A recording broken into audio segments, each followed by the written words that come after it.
마태복음 보겠습니다. 마태복음 2장 10절 11절 말씀 같이 보겠습니다. 그들이 별을 보고 매우 크게 기뻐하다가 집에 들어가 아기와 그의 어머니 마리아가 함께 있는 것을 보고 엎드려 아기에게 경배하고 보배압을 열어 황금과 유향과 모략을 드립니다. 아멘, 아멘. 오늘 이 말씀에는 황금과 유향과 모략, 예수님께 드린 그 선물에 대해서 묵상을 하려고 합니다. 그들이 별을 보고 그들이 별을 봤다 때는요, 그들은 천문학자였던 동방박사들입니다. 동방박사들은 별을 봤다, 이 사람들이 전문가이기 때문에 천문학자로서 이들이 깨달은 것을 말하는데요. 당시 천문학자는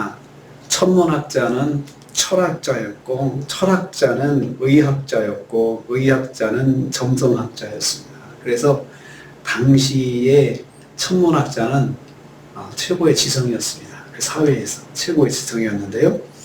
지금은 각자 학문들이 따로따로 분리되어 있지만 당시에는 그 하나로 다 공부를 했습니다. 그래서 히포크라테스는 이런 말을 했어요. 점성학을 알지 못하는 자는 의사가 될 수 없다. 의사라도 의학을 공부하는 사람도 반드시 철학을 공부했고 천문학을 공부했습니다.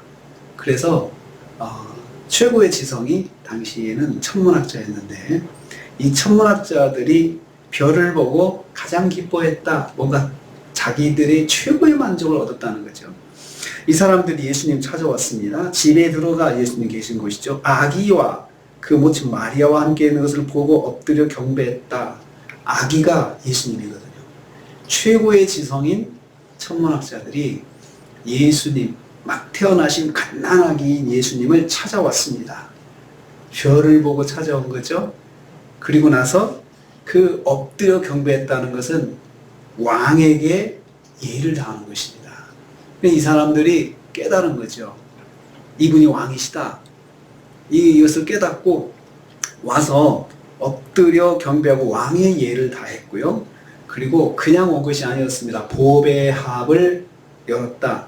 선물을 가져왔는데, 즉 귀한 소중한 것들을 담은 이 그릇에다가 함에다가 이 세 가지를 가지고 왔습니다. 황금과 유향과 모략을 예물로 드렸다라고 했습니다. 갓난 아기에게 요즘으로 말하는 기저귀, 그리고 작은 양말, 이런 거 정도 가져오면 될 거 아니겠습니까? 그런데 그 아기에게 가장 적합한, 그리고 아기를 가장 존중할 수 있는 선물을 가져왔는데, 그것이 황금과 유향과 모략이었습니다. 이 선물은 이 아기가 어떤 분인가를 설명하는 것입니다. 이 최고의 지성이었던 이 천문학자들이 이 아기에게 가장 귀한 그 예를 다하면서 아기를 존중하는 것. 여러분, 선물은 사실 받고도 기분 나쁠 때가 있잖아요. 왜냐하면 선물은 의미가 있어요. 나를 어떻게 대하는지 선물이 주는 의미가 있거든요.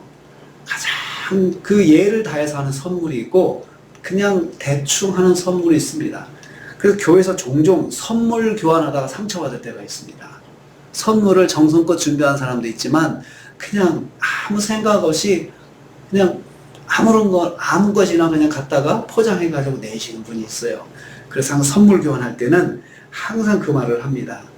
상대방이 받아서 내가 받아서 기분 좋을 선물을 준비하십시오 하고 좀 정성을 다할 것을 알아보고 있습니다. 예수님께 갓난 아기 예수님께 했던 세 가지 선물의 의미가 있습니다. 황금은 왕을 의미합니다. 당시 이 옛날에 그 무덤을 보면은, 왕의 무덤에는 황금이 많았습니다. 황금 마스크, 그 이집트의 그런 그 피라미드에 보면은 다 황금관, 황금 마스크, 황금으로 도금한 모든 제품들이 거기 있는데 왕을 상징하십니다. 그러니까 갓난 아기 예수님에게 이 최고의 지성이었던 천문학자 이들이 예수님께 그 황금을 바친 것은 당신은 왕이시라는 뜻입니다. 두 번째, 유향은 향입니다. 향인데 이 향은 성전에서 제사장들이 향을 피워가지고 썼던 그 유향이 바로 그런 용도였습니다. 당신은 제사장이라는 거죠. 대제사장이라는 거죠. 대제사장은 당시 중보자입니다. 그리스도라는 뜻입니다. 그래서 이걸 가지고 제사장들이 성경에 보면은 향을 피워서, 향은 여러 가지 의미가 있습니다. 거룩한 곳이란 뜻도 있고, 그 다음 향을 피워서 기도가 하늘로 올라간다 는 의미로 이 대제사장의 역할이 하나님과 백성을 중보하는 역할을 하는 거거든요. 당신은 대제사장입니다 라는 고백입니다. 그리고 세 번째는 모략입니다. 모략은 출애굽기 30장에 보면은 22절, 29절 말씀 보면은 거룩한 관유라는 말이 나와요. 거룩한 관유. 이 모략은 관유를 만드는 주재료입니다. 그러니까 이 모략을 50% 넣고 나머지 감람류 10% 여러 가지를 섞어가지고 그 기름을 만들어요. 거룩한 기름을 만들어가지고 그걸 뭘 쓰느냐? 성전의 도구에 발랐습니다. 그때 사용된 게 모략입니다. 발라서 의미가 뭡니까? 하나님의 것이다. 하나님의 것으로 거룩하게 구별을 지을 때 성전에 있는 모든 용품들을 다 거룩한 관유를 발라서 구별했습니다. 이제부터는 하나님께 구별된 것이기 때문에 사람이 아무렇게나 만지면 안 된다 라는 의미가 있고, 거룩한 것이니 그리고 존귀하고 귀하게 사용해야 된다라는 것이죠. 그래서 성전의 도구를, 기구를 함부로 옮긴다거나 성전의 기구를 함부로 훼손하면 그것이 죄였습니다. 그래서 속건죄를 드렸습니다. 성전의 기물을 함부로 해서 죄를 질 때는 속건죄를 드렸습니다. 그 정도로 그때 그 거룩한 것과 속된 것을 구별할 때 이 관유를 발라가지고 했는데, 그때 사용된 것이 모략입니다. 그러니까 모략을 드린 것은 당신은 거룩하신 분이십니다. 거룩하신 분이십니다. 이 뜻입니다. 구별된 분이십니다. 하나님께 구별된 분이십니다. 하나님이십니다 라는 고백입니다. 이렇게 선물 3가지를 받음으로 해서 사람들은 그걸 통해서 이분이 누구구나 라는 것을 알 수가 있었습니다. 바로 선물의 종류가 그분의 정체성을 설명하는 것이었습니다. 우리 유명한 뉴스가 있었죠. 에이펙 때 트럼프 대통령한테 왕관을 줬더니 너무 기뻐했다잖아요. 그거 왕관 진품도 아니고 모사품이잖아요. 그리고 거기다 금을 도금했으니까 진짜 금관이죠. 그런데 그걸 받고 이건 뭐 가짜야. 그런데 그렇게 듣지 않았어요. 대통령이 그걸 받고는 왕이 된 기분이 된 거예요. 우리나라가 당신을 왕으로 대접한다는 의미를 그냥 말을 하지 않아도 그 딱 선물을 받고 너무 좋아가지고 돌아가는 길 계속 챙겨봤다는 거 아니겠습니까? 그만큼 선물은, 참 귀한 선물은 그분의 정체성을 살려주는 선물입니다. 거기에 어울리는 것이죠.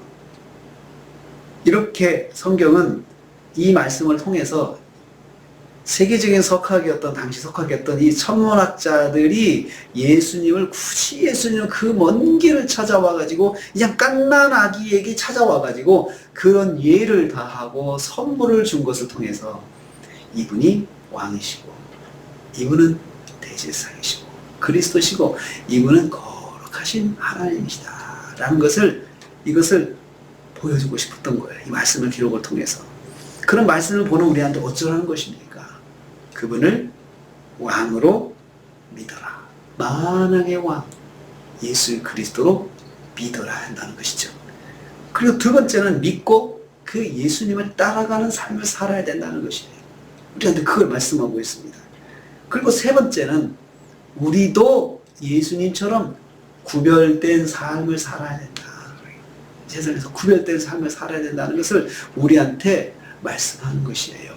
예수님은 이런 선물을 받았다라고 말씀을 거기서 그치려고 이 말씀을 기록한 것이 아니고, 예수님이, 우리가 믿는 예수님이 이런 분이신데 우리는 그 예수님을 따라가는 제자요, 예수님의 은혜로 구원을 받은 택한 백성이요, 그래서 우리가 그 예수님을 믿고 그 말씀대로 살아가고 그리고 세상에서 구별된 삶을 살아야 된다.